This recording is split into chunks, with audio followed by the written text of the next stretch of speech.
Title: After I moved the painting, things started disappearing. Help this channel grow. Like the video, leave a comment, and subscribe for more stories. This helps us a lot. Thank you. The story begins that in the quiet corners of forgotten houses, some objects are moved not by chance but by unseen insistence. This channel uncovers those buried stories, true, chilling, and unforgiving. Tonight's tale follows a man whose simple decision to shift an old painting opened a door he never meant to touch. If you dare step closer, subscribe now, because once this story begins, you'll understand why some things should never be moved.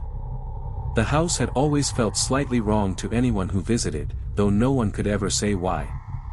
Its rooms were quiet, its hallways ordinary, and its furniture untouched for years.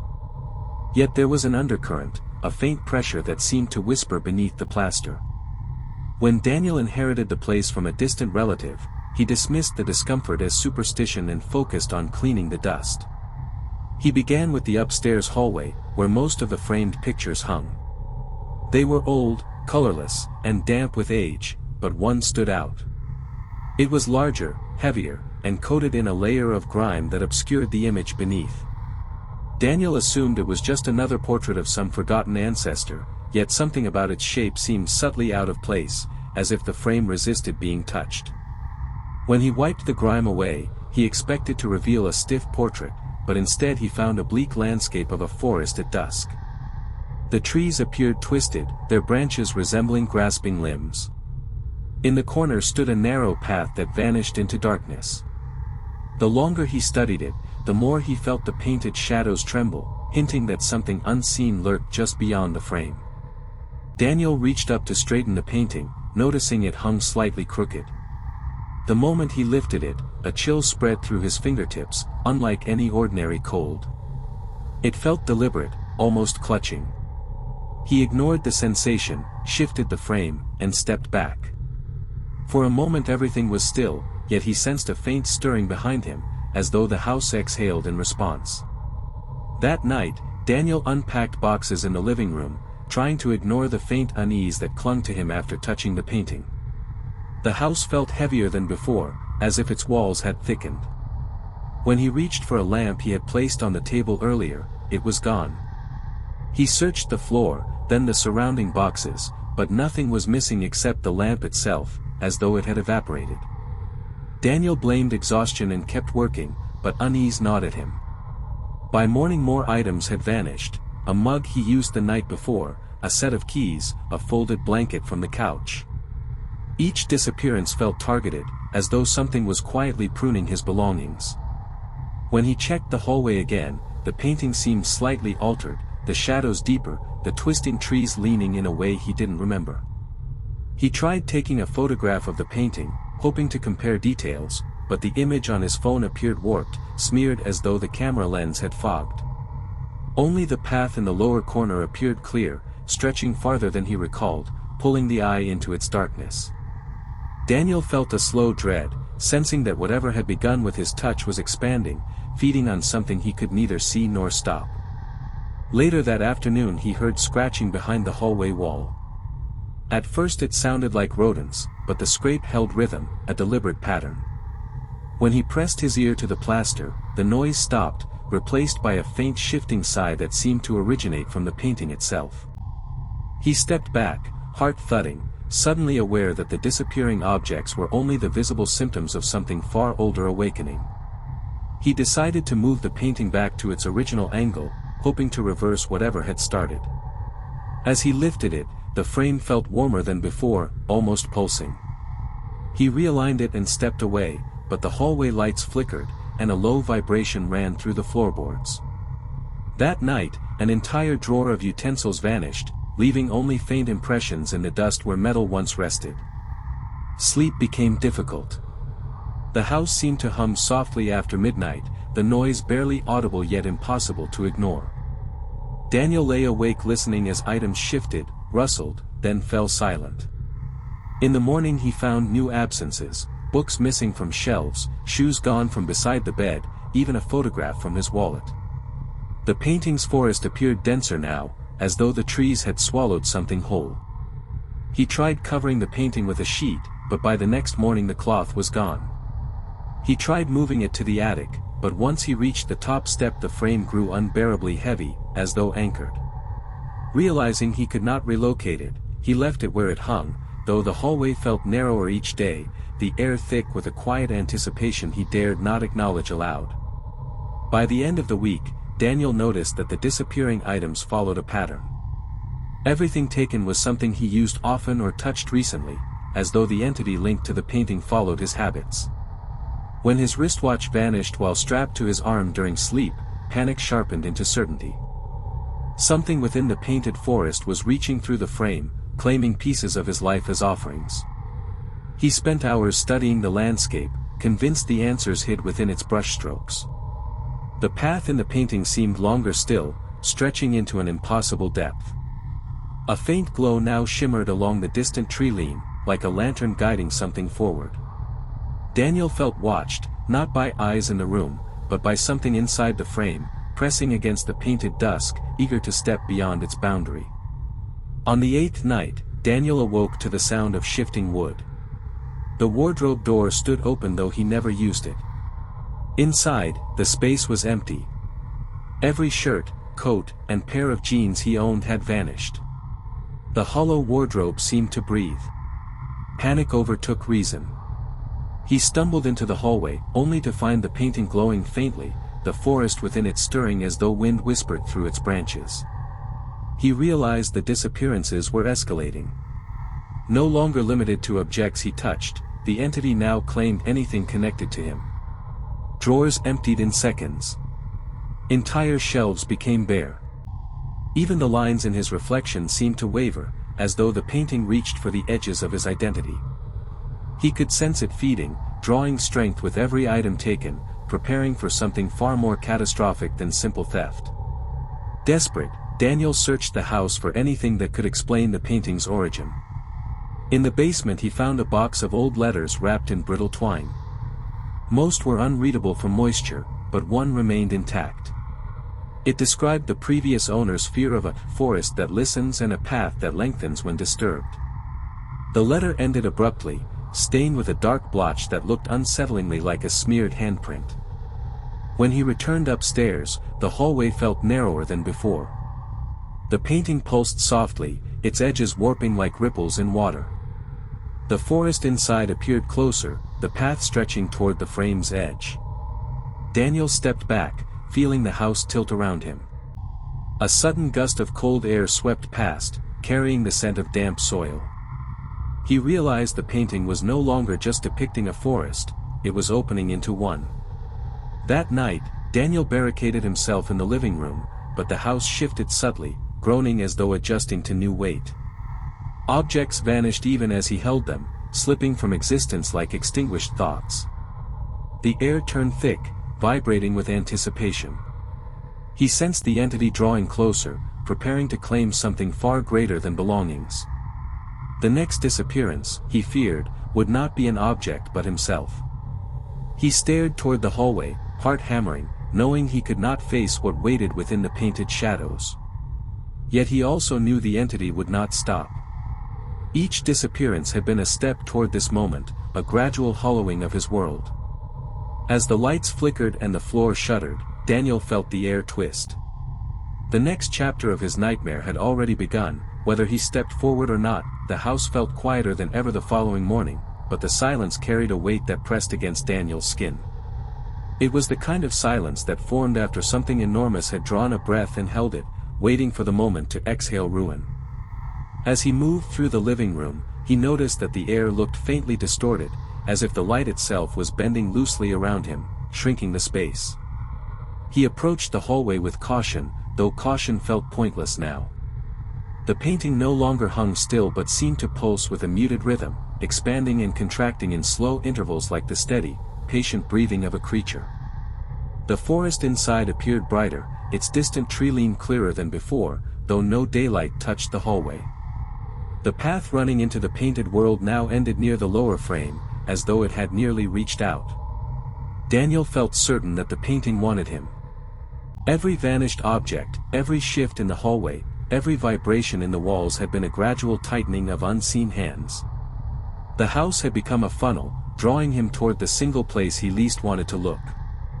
He considered running, but each exit felt strange now, as though the house had subtly rearranged itself deeper into isolation, discouraging escape by warping the air and dimming the windows. He tried calling for help, though he knew no one would hear him. The house seemed to swallow the vibrations that left his throat, smothering them before they reached the walls. He tried writing a note, but the paper dissolved into the air, fading the moment his hand released it. Everything he attempted to anchor himself to reality slipped away before his eyes, as though existence itself was no longer entirely his to hold. By mid-afternoon, even his reflection changed. The mirror in the bathroom displayed him with faint distortions, small warps around the edges that grew more pronounced each time he passed. Eventually his reflection froze entirely, staying still even as he moved. When he returned moments later, the reflection disappeared altogether, leaving only the faded outline of a human shape smudged like charcoal against a gray surface. The painting, he realized, was beginning to erase him. Daniel returned to the basement, searching frantically for more letters or documents that could explain how the previous owner navigated this nightmare. Instead, he found a narrow wooden box tucked beneath the stairs. Inside lay a brittle notebook with warped edges, filled with cramped writing nearly impossible to decipher. He flipped through the pages, piecing together fragments that spoke of a presence that fed on familiarity, erasing objects to weaken memory and devour identity. One passage stood out. It described the forest not as art but as a prison, and the painting as its weakened boundary. Disturbing it removed the final barrier. The entity inside thrived on memory, taking what grounded a person to reality and replacing it with its own shape. Once enough of the individual was stripped away, the path within the painting would complete itself, providing the entity a living vessel to inhabit beyond the canvas. Reading this numbed Daniel with realization. The entity didn't simply want to claim his world, it wanted to wear him like a skin. Every disappearance had been a calculated extraction, pulling at his life one piece at a time, reducing him to something hollow enough to be inhabited. It had done the same to the previous owner, who, according to one final scribbled note, had vanished entirely the night the path reached the frame's edge.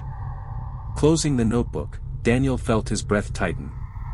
He understood now that the painting's expansion was not a metaphor but a literal claim. If he didn't stop it, or stop himself from becoming its next host, there would be nothing left of him by the next dawn. His memories already felt thinner, slipping like sand through cracks he could not seal. His name echoed faintly in his mind, as though spoken from a great distance. When he went upstairs again, the hallway had narrowed even more, almost funneling him toward the painting. The floorboards gently tilted, guiding the steps of someone too exhausted to fight. He steadied himself but felt the gravity pull from the frame, a steady current urging him closer. The forest inside glowed faintly, its trees swaying in non-existent wind. The path seemed alive now, breathing with anticipation of a final step. Desperate, he tried turning away, hiding in the bedroom, but the room no longer felt real. The corners drooped subtly, the ceiling dipping downward, the walls trembling with softness, as if the structure were beginning to sag like wet canvas. Every item in the bedroom vanished the moment he touched it. The bed dissolved beneath him like smoke. The floor seemed to hum with the rhythm of the painting's pulse through the entire house. He retreated to the living room again, feeling his memories flicker. Childhood details blurred into nothingness. Faces of friends dissolved. Moments of laughter he once knew became hollow echoes without sound or warmth. He clung desperately to any remaining thought that still felt like his own, but even they flickered out sooner than he expected. The entity was accelerating, sensing its victory. Soon he would be an empty shell, open for the taking. Daniel searched for ways to anchor himself, but nothing remained. Every photograph, every memento, every object tied to a memory was gone.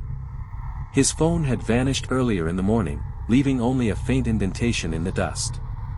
Even the notebook from the basement disappeared when he placed it on the table, leaving behind only a warped outline against the wood.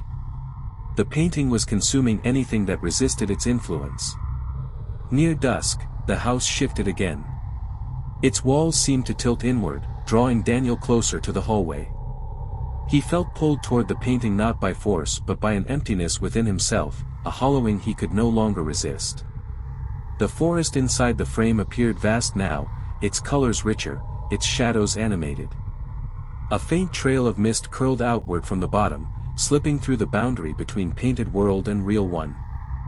He fell to his knees, overwhelmed by a heavy numbness that spread through his limbs.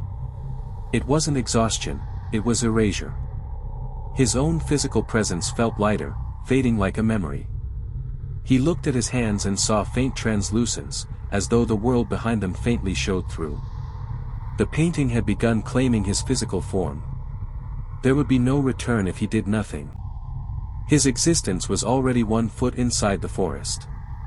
He realized with dreadful clarity that he had only one option left. If the entity needed him hollow and compliant, then he must resist by forcing himself into action that disrupted the pattern. The previous owner had tried fleeing, hiding, denying the pull. All had led to disappearance. Daniel realized the only chance was to confront the painting directly, not as prey but as an intruder interfering with its ritual. Gathering the last fragments of strength, he pushed himself to his feet and stepped toward the hallway. Each step felt like walking deeper underwater, the pressure thickening around him. The painting pulsed faster now, sensing his approach. The forest darkened violently, its tree-line trembling with movement. The path widened, growing almost like a mouth waiting for him to step inside. He felt the presence on the other side awaken fully, stretching into the real world. As he reached the frame, heat radiated outward, scorching the air. The painting no longer felt like an object but like a living membrane, stretching thin under pressure. Daniel pressed his hand against the frame, and the surface rippled like the surface of a pond struck by stone. The forest inside recoiled for a moment, as if surprised by his defiance. He pushed harder, feeling the membrane stretch against his palm. The pulse grew frantic. The house trembled around him. The path recoiled, retreating slightly into the painted world. The entity resisted, pulling with invisible force, demanding he surrender and complete the ritual by stepping forward. Daniel pushed with his entire weight, pressing the membrane inward until the forest began collapsing, its trees curling inward like burned paper, the painted world folding into itself. A final tremor shook the hallway. The membrane snapped sharply like a recoiling whip, sealing suddenly and flattening into an ordinary image. The forest dimmed. The path shortened to its original length. The frame became cold as stone. Daniel collapsed to the floor, gasping, feeling his body solidify again as his outline returned. The painting lay silent, its world sealed, the entity forced back into its prison, for now. He staggered to his feet, weak but present. The house no longer pulsed. Items did not reappear, and the silence remained heavy, but he sensed the threat had retreated. The painting was inert once more, but its danger had not diminished. He understood the truth deeply now, it would wait for the next hand bold enough to move it. He had survived, but the forest inside would never stop listening.